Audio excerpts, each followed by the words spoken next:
একটি নাম, যে নাম একসময় ছিল প্রতিটি গোয়েন্দা রিপোর্টের কেন্দ্রে। একটি মুখ, যাকে একসময় খুঁজে ফিরছিল আন্তর্জাতিক পুলিশ সংস্থা ইন্টারপোল, সুব্রত বাইন। এবার টার্গেট ছিল হত্যা মিশনে তারেক রহমান। বাংলাদেশের অপরাধ জগতের এক কুখ্যাত চরিত্র সুব্রত বাইন, একই সাথে খুনি, অস্ত্র ব্যবসায়ী, চাঁদাবাজ এবং দীর্ঘদিন ধরে এক ছায়া নেটওয়ার্কের নীরব অপারেটর। তার নামে ৩০টিরও বেশি খুনের মামলা, প্রায় ১০০রও কাছাকাছি মামলা, যার প্রায় সবকটাই গুরুত্বপূর্ণ অপরাধমূলক কার্যক্রমে সম্পৃক্ত। ২০০১ সালে তার মাথার উপরে বসে রেড কর্নার নোটিশ, ইন্টারপোলের সর্বোচ্চ সতর্কতা। কিন্তু সেখানেই শেষ নয়, এই অপরাধের কাহিনী শুরু হয়েছিল অন্যরকমভাবে।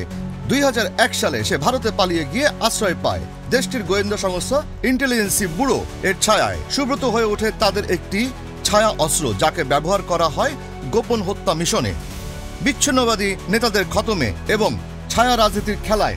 সূত্র বলছে, ভারতের অবস্থানকালে সে সরাসরি জড়িত ছিল বাংলাদেশের বসবাসরত উলফা, নাগা লিবারেশন ফ্রন্ট, এমনকি চাপ কাবাব হাউসের মালিক মোস্তাকিম হত্যার সঙ্গে। ২০২৩ সালের বিশেষ এক অপারেশনে এর আওতায় সুব্রতকে ফিরিয়ে আনা হয় বাংলাদেশে।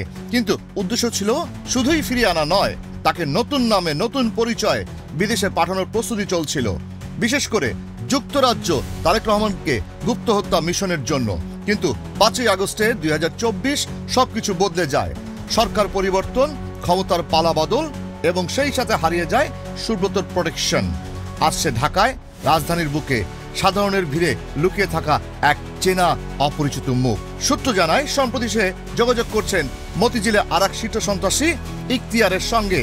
তাদের মধ্যে অস্ত্র কেনা বেচার চুক্তি হয়েছে, যার মধ্যে রয়েছে ১৭টি সরকারি অস্ত্র, যা থানা থেকে রহস্যজনকভাবে নিখোঁজ হয়েছিল। তবে সে একা নয়, তার ডান হাত হিসেবে কাজ করেছে মোল্লা মাসুদ। ভারতের পশ্চিমবঙ্গে মুর্শিদাবাদ থেকে সংগঠনের নেতৃত্ব দিচ্ছেন। তারা এখন ঢাকার গোবিবাগে একটি ক্রীড়া প্রতিষ্ঠানে নিজের দখল নিয়েছেন এবং সেই প্রভাব পৌঁছে গেছে কারণবাজার পর্যন্ত, যেখানে সে দেখা করেছে সুইডেন প্রবাসী অপরাধী আসলামের সঙ্গে। সুব্রত এই সাম্রাজ্যর আবারও জেগে উঠেছে। তবে এইবার উদ্দেশ্য target assassination, high value target, অর্থাৎ রাজনৈতিক হত্যাকাণ্ড। কি প্রশ্ন হলো, কারা তার পেছনে? একটি নাম উঠে আসে বারবার, সুভাষচন্দ্র সরকার। মানিকগঞ্জ পৌরসভা সাবেক কাউন্সিলর, জেলা আওয়ামী লীগের নেতা এবং বিশেষ সংস্থার মতে বাংলাদেশের ভারতীয় র এর অন্যতম গোপন অ্যাসেট। এই সুভাষের হাত ধরেই সুব্রতের সঙ্গে ভারতীয় গোয়েন্দা সংস্থার সংযোগ স্থাপিত হয়। সূত্র বলছে, সুভাষচন্দ্র সরকারের প্রভাবেই একজন প্রভাবশালী রাজনৈতিক আজ ক্ষমতার শীর্ষে। এমনকি সাবেক সেনাপ্রধান আজিজ আহমেদ, তার ভাই শীর্ষ সন্ত্রাসী হারিস আহমেদ এর ভারতে নিরাপদ অবস্থানের পথেও করে দিয়েছিল এই বলয়। কলকাতার গৌর গোপাল সাহা একই সময় এই গোটা চক্রের ছায়াতলে ছিলেন অভিভাবক হিসাবে।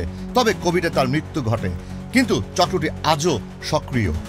ডিসেম্বর ২০২৪ সুভাষচন্দ্র সরকার গ্রেফতারের আগেই সে একটি ফোন মিটিং করেছিলেন সুব্রতর সাথে, যার উদ্দেশ্য ছিল মোহাম্মদপুরের শীর্ষ সন্ত্রাসী জোসেফ ও হারিসকে সাম্রাজ্য হাতে তুলে দেওয়া।